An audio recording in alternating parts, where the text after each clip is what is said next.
Waste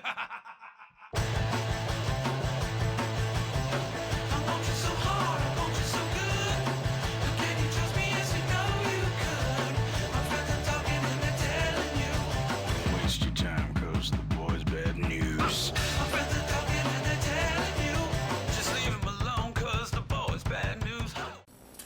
Hello there, Internet. Today I wanted to redo the recipe that I had shown a while back for the special homemade lubricant that I use. I've refined the recipe quite a bit and made it a little bit easier to make.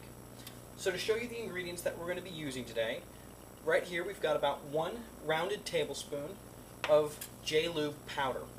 Now, we also have 1 ounce of vegetable glycerin. Again, these are products that should be available to you in your local area. J-lube's real easy to find online. Vegetable glycerin, you can pick this stuff up at Walmart. Next we have our essential oils. In this case, I'm using 1/8 of a teaspoon each of eucalyptus, clove, lavender, and peppermint. This stuff is pretty inexpensive to find as well, especially in your nice, organic, wholesome varieties. We also have 1 ounce of emulsifying wax. I picked this stuff up off eBay. I'll include a link in the description. This is a great way of just sort of thickening it up and mixing the water with the oil. And speaking of oil, we also have coconut oil. Again, this stuff can be picked up at Walmart very easily, and we're going to be using 3 ounces of that, along with 6 ounces of water. So to start off this recipe, we have our 6 ounces of water. Of course, you see this is very hot. It's just off the boil. And we're going to add that to a blender this time. Good. And to that, we're adding our J-lube powder, and we're going to blend until it's all mixed up together.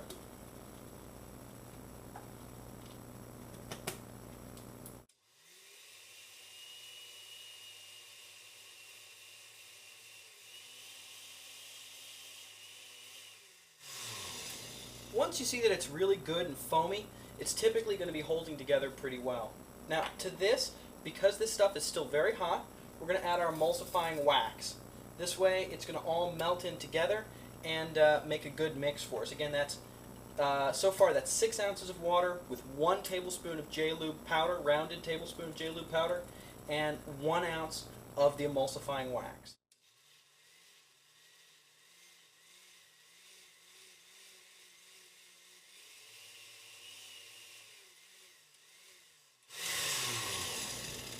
Now you can see that it's turned into a nice kind of sludgy cream. That's what we're looking for out of this. It should be well mixed by this point. Your blender might struggle a little bit because this stuff is pretty viscous.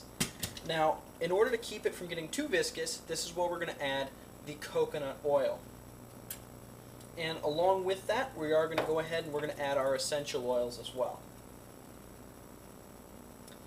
We're going to go ahead and blend that up now.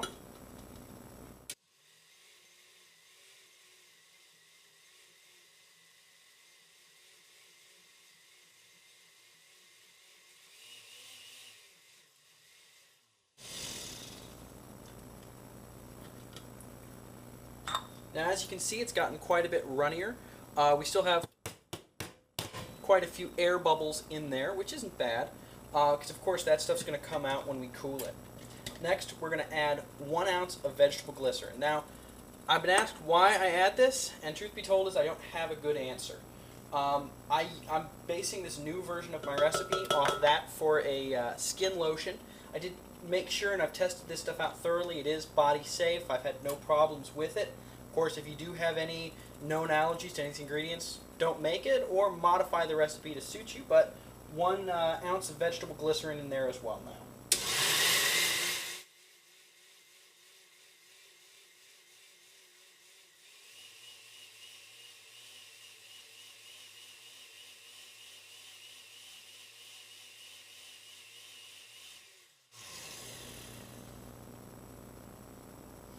There we go. And that is actually one finished mixed batch of lube here. Now, just to kind of show you guys the consistency of it, right at the moment it's rather thin, 'cause it's still pretty warm, but it's very slick, it coats very nicely, and really makes things good and smooth. I'm going to go ahead and I'm going to transfer this to my food-safe glass container here that I finished sanitizing.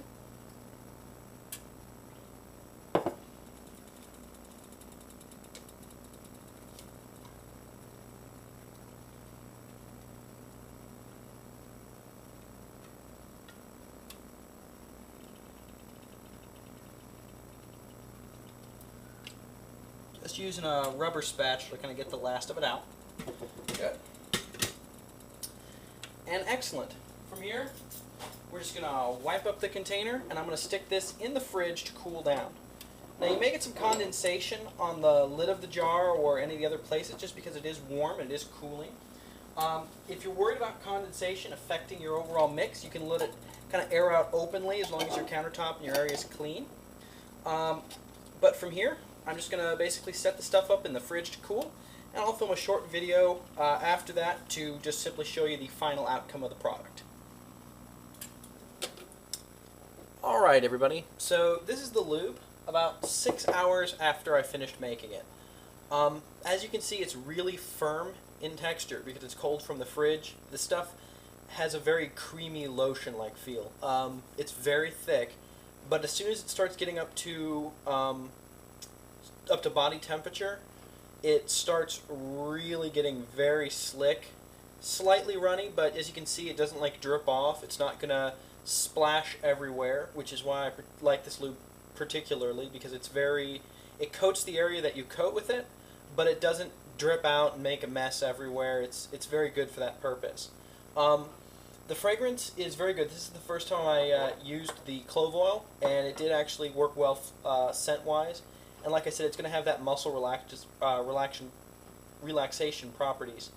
One of the things, I actually used this same essential oil blend for a balm for a sore bicep that I had the other day, and it worked great too. I just mixed that with hand lotion. So herbology is kind of fun stuff. You definitely can get into a lot of fun things with herbs, and this is just one good experiment with them. You can try other variations on the lube base, or try infusing the oil with other herbs that you might find potential with. I know somebody that actually makes a balm designed for healing marks after he would be in a flogging scene. So there's a lot of cool things you can do, and definitely show and share anything that you guys come up with. Again, you guys can always follow me on Twitter at @ThatDrewLion. I've gotten a ton of new followers. I'm looking forward to doing some more videos here very soon. So thanks so much for following, guys, and looking forward to posting more videos for you.